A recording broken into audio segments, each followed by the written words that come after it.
verses 13 through 18. Dear Heavenly Father, thank you for your word. Thank you for loving us daily. I look for you in every situation. Please allow me to see your hand moving. Let us see your hand moving and know that we're grateful. In Jesus' name, amen. Again, the Israelites did what was evil in the Lord's sight.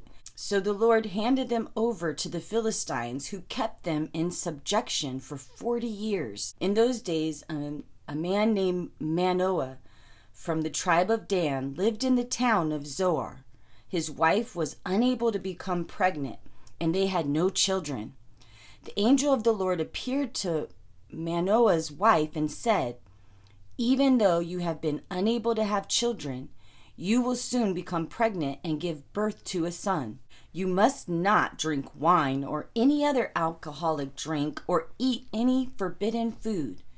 You will become pregnant and give birth to a son, and his hair must never be cut, for he will be dedicated to God as a Nazirite from birth. He will rescue Israel from the Philistines." The woman ran and told her husband, "A man of God appeared to me. He was like one of God's angels, terrifying to look at. I didn't ask where he was from, and he didn't tell me his name. But he told me, 'You will become pregnant and give birth to a son. You must not drink wine or any other alcoholic drink or eat any forbidden food, for your son will be dedicated to God as a Nazirite from the moment of his birth until the day of his death.'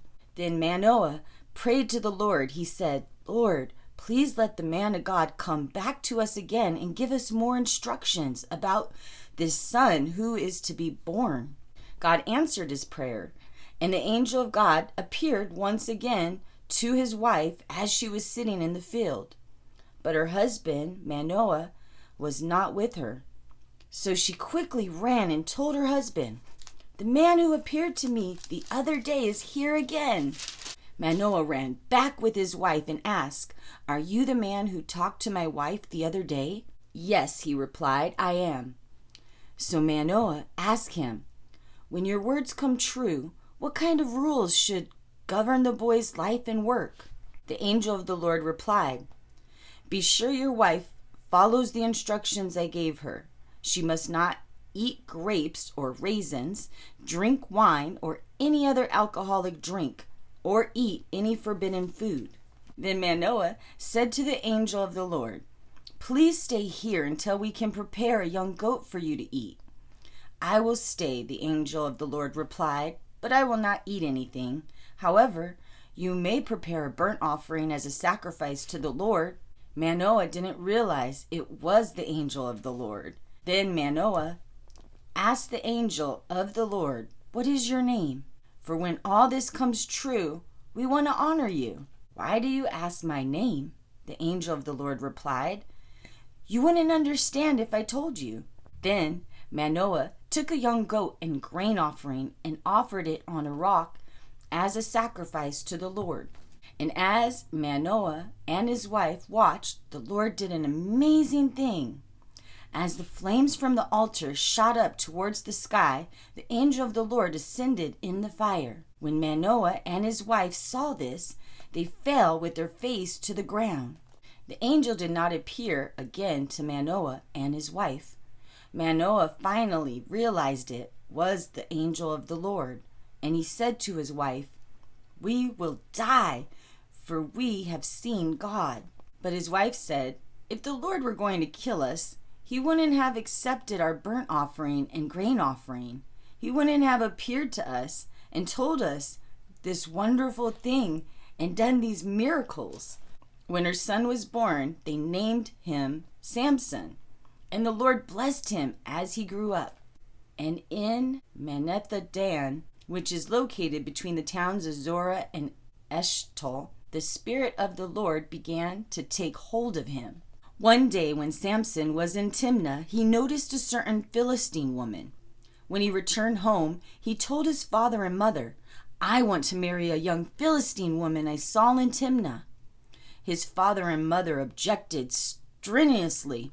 Isn't there one woman in our tribe or among all the Israelites you could marry? Why must you go to a pagan Philistine to find a wife?"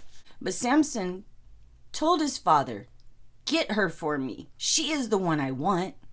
His father and mother didn't realize the Lord was at work in this, creating an opportunity to disrupt the Philistines who ruled over Israel at that time. As Samson and his parents were going down to Timnah, a young lion attacked Samson near the vineyards of Timnah. At that moment, the Spirit of the Lord powerfully took control of him, and he ripped the lion's jaw apart with his bare hands. He did it as easily as if it was a young goat, but he didn't tell his father or mother about it. When Samson arrived in Timnah, he talked with the woman and was very pleased with her. Later, when he returned to Timnah for the wedding, he turned off the path to look at the carcass of the lion.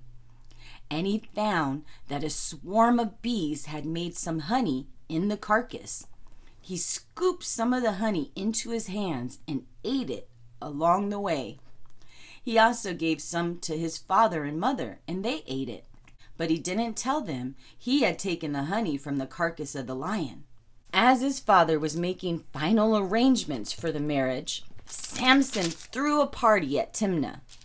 As was the custom of the day, 30 young men from the town were invited to be his companions.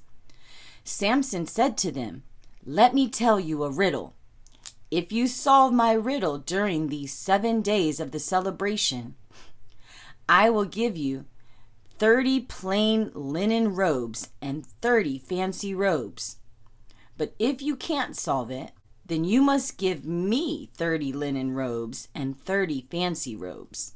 "All right," they agreed. "Let's hear your riddle." So he said, "From the one who eats came something to eat. Out of the strong came something sweet." 3 days later, they were still trying to figure it out. On the 4th day, they said to Samson's wife, "Get the answer to the riddle from your husband, or we will burn down your father's house with you in it. Did you invite us to this party just to make us poor?" So Samson's wife came to him in tears and said, "You don't love me, you hate me. You have given my people a riddle, but you haven't told me the answer." "I haven't even given the answer to my father or mother," he replied. "Why should I tell you?" So she cried whenever she was with him and kept it up for the rest of the celebration. At last, on the 7th day, he told her the answer because of her persistent nagging. Then she gave the answer to the young men. So before sunset on the 7th day, the men of the town came to Samson with their answer. "What is sweeter than honey? What is stronger than a lion?" Samson replied, "If you hadn't plowed with my heifer, you wouldn't have found the answer to my riddle." Then the Spirit of the Lord powerfully took control of him. He went down to the town of Ashkelon, killed 30 men, took their belongings, and gave their clothing to the men who had answered his riddle.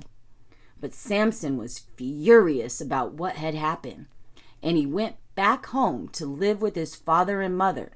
So his wife was given in marriage to the man who had been Samson's best man at the wedding. Later on, during the wheat harvest, Samson took a young goat as a present to his wife. He intended to sleep with her, but her father wouldn't let him in. "I really thought you hated her," her father exclaimed. "So I gave her in marriage to your best man. But look, her sister is more beautiful than she is. Marry her instead." Samson said, "This time I cannot be blamed for everything I am going to do to you, Philistines." Then he went out and caught 300 foxes. He tied their tails together in pairs, and he fastened a torch to each pair of tails. Then he lit the torches and let the foxes run through the fields of the Philistines. He burned all their grain to the ground, including the grain still in piles and all that had been bundled. He also destroyed their grapevines and olive trees. "Who did this?" the Philistines demanded. "Samson," was the reply. because his father-in-law from Timnah gave Samson's wife to be married to his best man. So the Philistines went and got the woman and her father and burned them to death. Because you did this, Samson vowed, I will take my revenge on you. I won't stop until I'm finished. So he attacked the Philistines with great fury and killed many of them. Then he went to live in a cave in the rock of Edom. The Philistines retaliated by setting up camp in Judah and raiding the town of Laish. The men of Judah asked the Philistines, "Why have you attacked us?" The Philistines replied, "We've come to capture Samson. We have come to pay him back for what he had done to us." So 3,000 men of Judah went down to get Samson at the cave in the rock of Edom. They said to Samson, "Don't you realize the Philistines rule over us? What are you going to do to us?" But Samson replied, "I only pay them back for what they did to me." But the men of Judah told him, "We have come to tie you up and hand you over to the Philistines." "All right," Samson said, "but promise that you won't kill me yourselves."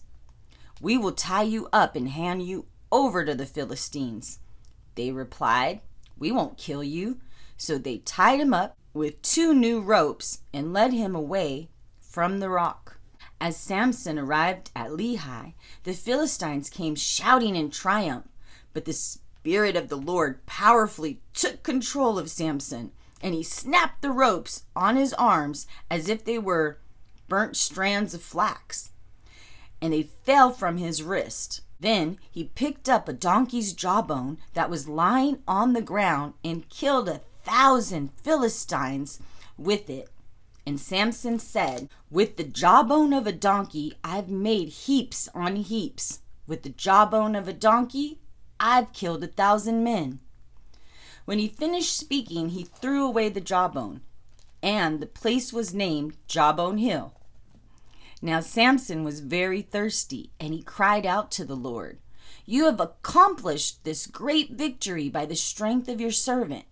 Must I now die of thirst and fall into the hands of these pagan people?" So God caused water to gush out of a hollow in the ground at Laish, and Samson was revived as he drank. Then he named the place the spring of the one who cried out, and it is still in Laish to this day. Samson was Israel's judge for 20 years, while the Philistines ruled the land. It was written, He said, "Scatter the seed." He told us, "Walk by faith and we won't lack a thing. Pray without ceasing."